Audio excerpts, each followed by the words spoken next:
May we recognize a distinguished colleague from Tarlac and Pampanga, no other than Senator Rodante Marcoleta, Mr. President.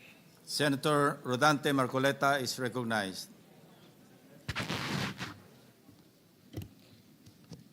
Marami pong salamat, Mr. President. Ako po ay tumatayo ngayon para sa isang usaping pampersonal at pangkalahatang pribilehyo. Ginoong Pangulo, ang gulo-gulo na po natin. Ito pong huling pagdinig sa Blue Ribbon Committee na kung saan ay lumabas po ang isang testigo na nagngangalang Master Sergeant Orly Gutesa. Ako po ay nabansagan na kulang po sa kortesiya. Para sa akin po ay hindi po tama na nagpapasaringan po tayo ng ganun. Iisa po ang ating layunin. Hindi po tayo magkakalaban sa layunin na matuntun po natin ang pinaka-problema kung bakit nasadlag po ang ating bansa sa ganitong kalagayan. Hindi ko naman po kasalanan ako po'y hanapin ni Sergeant Gutesa. Hindi ko po siya kilala eh. Hindi ko po kasalanan kung ako po ang hinanap niya at hindi iba. Nung pong makita ko po yung kanyang salaysay, ang sabi ko lamang po sa kanya ay, kung malakas ang loob mo talaga at naniniwala kang dapat mong gawin ito para sa iyong bansa, dalawa lang ang pwede mong gawin para sa akin. Ipanotaryo mo yan, at kung malakas ang loob mo, bukas ng umaga bago mag-alas 9, kailangan nandun ka na sa Senado. Alam po yung notaryo, para sa akin lang po yun eh. Gusto ko lamang siyang testingin kung talagang totoo nga ang kanyang mga gustong banggitin. Ang pinakamahalaga po ay haharap siya, tatayo, at susumpa sa kalagitnaan ng pagdinig. At doon ay pakikinggan natin. At doon ay sama-sama natin siyang i-interpolate. Tatanungin. Nakita naman po ninyo kung paano niya sinasagot ang bawat tanong. Walang pag-aalinlangan. Siya lamang po ang natatangi na testigo na kumonekta sa pangalan ni Saldico at Martin Romualdez. Wala nang iba. Ngayon po siya ay naharap sa napakaraming pasaring din. Bakit po ako ay walang kortesiya? Hindi po ba ako ay humingi ng panahon sapagkat hindi ko naman po alam kung talagang darating siya nung araw na yon, kaya hindi na po ako nagsabi. Gusto ko talagang paniwala ang darating siya. Dumating nga po siya, kaya ako siya inilabas. Pero kung pag-uusapan po ay kortesiya, balikan po natin ang mga nangyari. Nung ako po ay chairman pa ng Blue Ribbon Committee, nagkaroon po ng pagdinig. Unang pagdinig ay August 19, 2025. Isang araw bago po nagkaroon ng pagdinig ang Blue Ribbon Committee, ang ating pong kasama, si Senator Lacson, ay nagkaroon po ng posting. Sa Twitter po yata ito, hindi po ako sanay dito eh. Babasahin ko po, August 20, 2025. The Senate Blue Ribbon Committee hearing yesterday is akin to the cart going ahead of the horse. Had the cart waited one day, it would not have missed the details of the truth about the many substandard ghost projects and more that will be exposed in my privileged speech today. Yun po ba ay courtesy din? Sa akin pong palagay, hindi dapat po nagkaroon ng ganitong pagpapasaring. Alam ko po ba kung sino-sino ang tatayo para mag-deliver ng privilege speech? Matagal ko na pong sinabi noon kung kailan po ang pagdinig. Wala po akong itinago. Ngunit kung sasabihin na kung naghintay kami ng isang araw, ay mas marami pa sanang mga detalye at katotohanan ang naihayag. Hindi po ba sinabi ko sa inyo noon, mismong Pangulo ng Republika ng Pilipinas ang nagbigay sa akin ng USB na nandun po lahat ang mga proyektong pinaghihinala na ghost projects. Ayaw ko lamang pong ilabas ng isa-isa sapagkat sa aking pagkakaalam noon, Ginoong Pangulo, mali din po yung binigay na mga coordinate sapagkat ang pinagbasihan nila yung MYPS, hindi yung PCMA, na palagi ko pong binabanggit. Sa mga kapatid, kahit na po yung mga binanggit na projects ng ating kasama, salig po sa mga maling coordination. At saka konti lang, pinili lang. Nagkataon lang po maganda nga talagang pagkakapresent sapagkat kulang na lang po yung cinematography at saka screenplay. Kung meron pa lang sanang sound effects, baka nandun yun. Huwag po sanang ganun magpasaringan tayo. Iisa po ang layunin natin dito. Yung matukoy natin kung sino ang merong utak dito. Na ngayon po ay unti-unti na pong naihayag. Sino bang natatakot kay Martin Romualdez? Marami po siguro dito sa kapulungan ito. Pero hindi ako natatakot kay Martin Romualdez.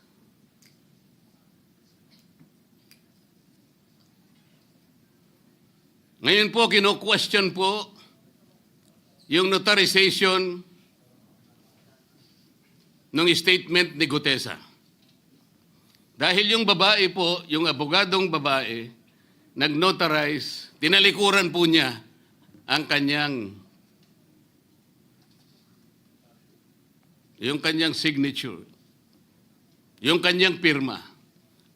Nandyan po ba yung assistant natin para ipakita po natin?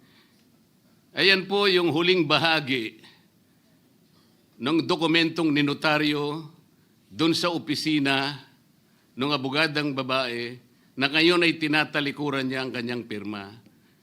Doon sa right side po, ayan po yung ninotaryo sa dokumento ni Gutesa. Yung kaliwa po ay iba pong dokumento. Tingnan po ninyo yung pagkakahawig.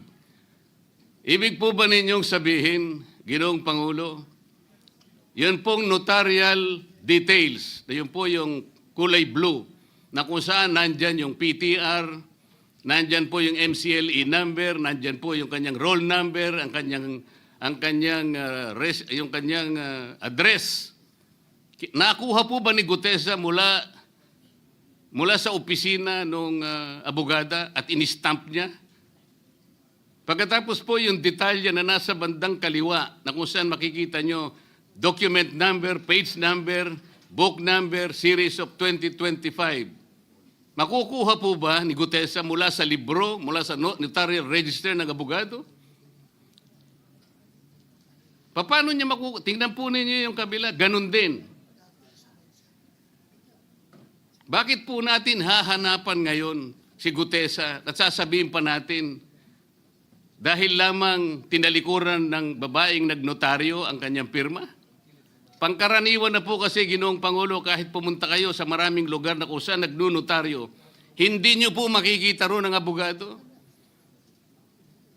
Iaabot nyo lang sa kanyang papel ninyo, pagkatapos isosoli niya sa iyo, pagkatapos nyong magbayad. Itatanong po ba ni Ginoong Gutesa, bago siya umalis, tatanungin po ba niya doon sa babaeng kausap niya kung sino man yun, Madam, kayo po bang may pirma nito? Wala pong ganun eh. Ngayon, kung tatalikuran po ng abogado na yon ang kanyang pirma, ako na po mismo ang magdidirect ng prosecution sa kanya para ma-disbar siya. Sapagkat ginagamit po niya yung opisina na yon. Pakita po ba natin, pwede po natin ipakita yung opisina, yung kanya, ayan po yung kanyang lugar. Ang opisina po niya ay sa Ermita, ngunit yan po ay ginagamit niyang address.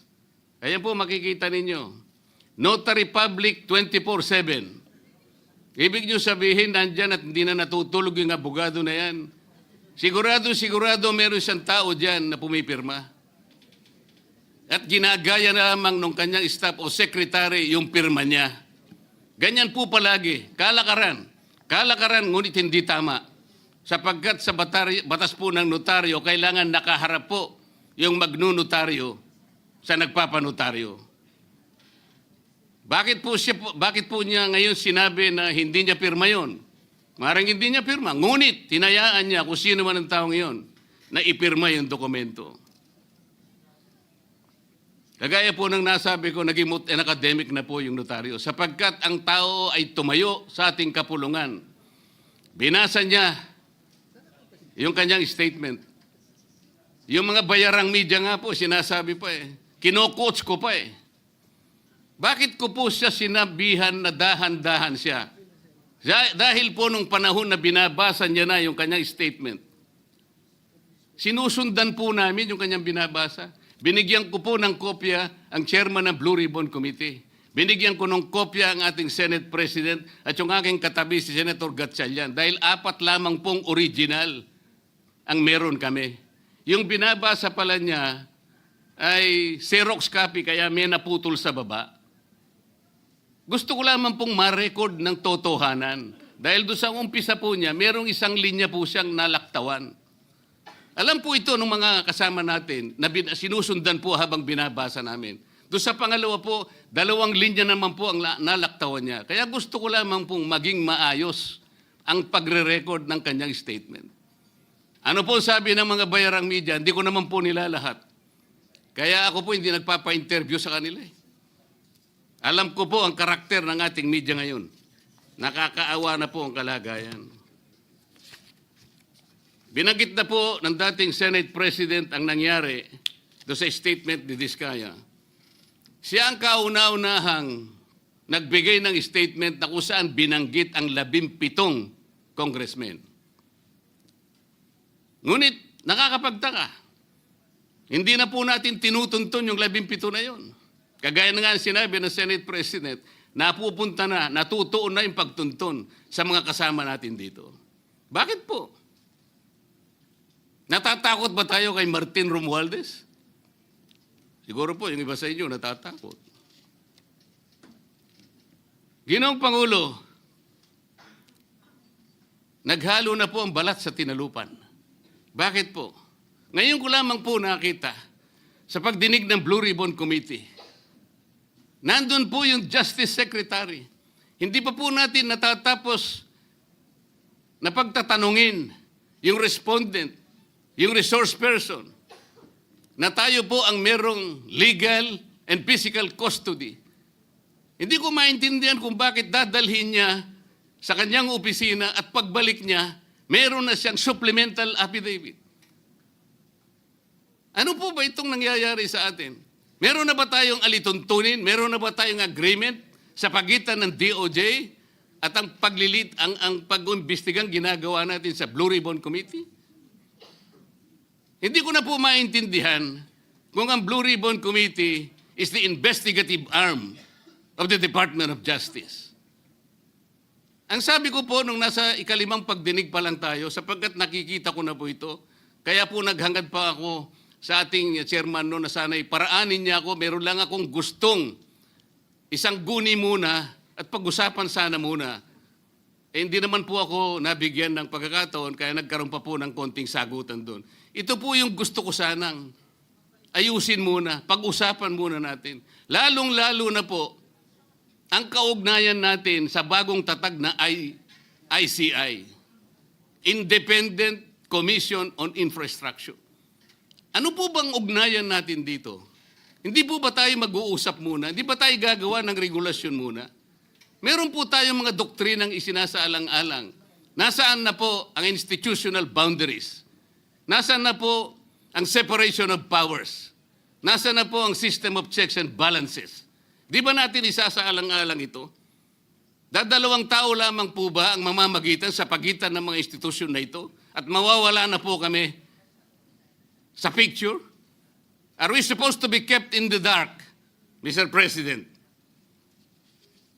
Yung po, kung mo ba sinabi ng ICI na isa sa kanilang mga poder, kapag ka nag-request po sila, makakakuha sila ng impormasyon sa House of Representatives, sa Senate, sa korte, sa Sandigan Bayan, at kahit sinong otoridad. Ibig ba sabihin wala na tayong opsyon na tumanggi? Kailangan po natin pag-usapan muna yon. Ang nangyayari po sabog-sabog na po eh. Baka nga yun ang isang dahilan kung bakit nag-resign po yung advisor na si Mayor Magalong ng Baguio. Yung pong mga pasaring, ito po yung nakakapagbigay sa atin ng hindi naman kailangang pag-aaway-away o pag-aalitan. Hindi po maganda sa ating panig ito. Tingnan lamang po natin yung interview sa DCMM ng ating kasamahan, chairman ng Blue Ribbon Committee, ng mga host ay si Victoria Tulad at si Christian Yosores noong September 28, 2025. Ang tanong po nila, ilang hearings pa ang nakikita ninyong gagawin ninyo? Ang sagot po ng ating kasama, Senator Lacson, yun ang hindi ko pa masabi. Dahil kung may bagong lumalabas na mga testigo at masustansya yung sasabihin, meron pang mga kakulangan na dapat na mapunuan, magtawag tayo ng pagdinig. Tama naman po yun. Pero ito pong pangalawang saknong, ang sabi po, pero kung paulit-ulit lang at masa-sidetrack o kaya palihis yung direksyon ng inquiry, yun ang i-assess namin kasi medyo lumihis na. Ano po yung lumihis? September 28, dito lumabas si Master Sergeant Orly Gutesa. Lumihis po ba o dumiretso? Mula kay Saldico, ikinonekta po niya kay Martin Romualdez. Sa akin palagay, dumiretso po, hindi tayo lumihis eh. Pagkatapos tinanong pa po, do you think po, coach po si Gutesa? At iba pong observation, baka si Senator Rodante Marcoleta dahil parang sinabihan siya nung nagbabasa siya. O nalimutan mo, balikan mo itong paragraph na ito. Naipaliwanag ko na po kung bakit ko lamang siya sinansala at sinabi kong balikan mo sapagkat meron nga po siyang nalalaktawan base po sa sinusundan namin na binabasa niya na dokumento. Ang sagot po ni Senator Lacson, medyo natawa pa nga siya, kayo nang humusga sa lahat ng yan, tayo nag-viral na. Siguro, ang sasabihin ko na lang, yung hula nyo, yun ang hula ko. O hula ko, hula nyo. Parang, your guess is as good as mine. Hindi po maganda yung inference eh. Parang ang lumilitaw, kinots ko eh. Bilang isang abogado, magmula po nung ako'y maging abogado, inisip, hindi ko po ginawa yung mga bagay na ito. Kumisan nga ako eh. Hindi na abogado, sila pa yung nagsasabi eh. Katulad po ni Saldico, ang sabi ko lang naman po eh, matunog na yung pangalan niya, napakaraming sources na nagsasabi, kumukonekta kay Saldico, pwede ba natin siyang imbitahin? Ang sabi po, hindi na raw siya imbitahin because of interparliamentary courtesy. Ang sabi ko po, ang interparliamentary courtesy hindi po nalalabag kung iimbitahin lang siya. Halimbawa, invitation letter lang. Nagawa ko po yun kay Congressman Toby Chanco. Voluntaryo po yun eh. Kung darating siya, salamat. Kung hindi siya darating, okay lang. Ngunit, ang pinag-uusapan natin ay problemang kasangkot na po ang kinabukasan ng ating bansa. Sasabihin ba natin interparliamentary courtesy? Nakikinig po ang buong bayan. Tatakpan po ba natin ang dahil sa interparliamentary courtesy? Nakasulat po ba sa bato yun? Absolute po ba yun? Yun po yung aking ikinasasama ng loob eh. Hindi po tayo dapat mag-away-away. Iisa po ang ating layunin. Ang ating bansa ang pinaka-importante sa ating lahat. Bakit po kinakailangang ilihis natin? Bakit po tayo gagawa ng paraan para pagtakpan po natin ang hindi dapat pagtakpan? Ginoong Pangulo, ngayon po'y masasabi ko, si Master Sergeant Orly Gutesa ay mas credible pa po kaysa sa marami sa atin dito sa kapulungan ito. Si Master Sergeant Orly Gutesa, mas matapang kaysa sa mas marami dito sa ating kapulungan. Maraming salamat po, Ginoong Pangulo. Thank you, Senator Marcoleta. Majority Leader.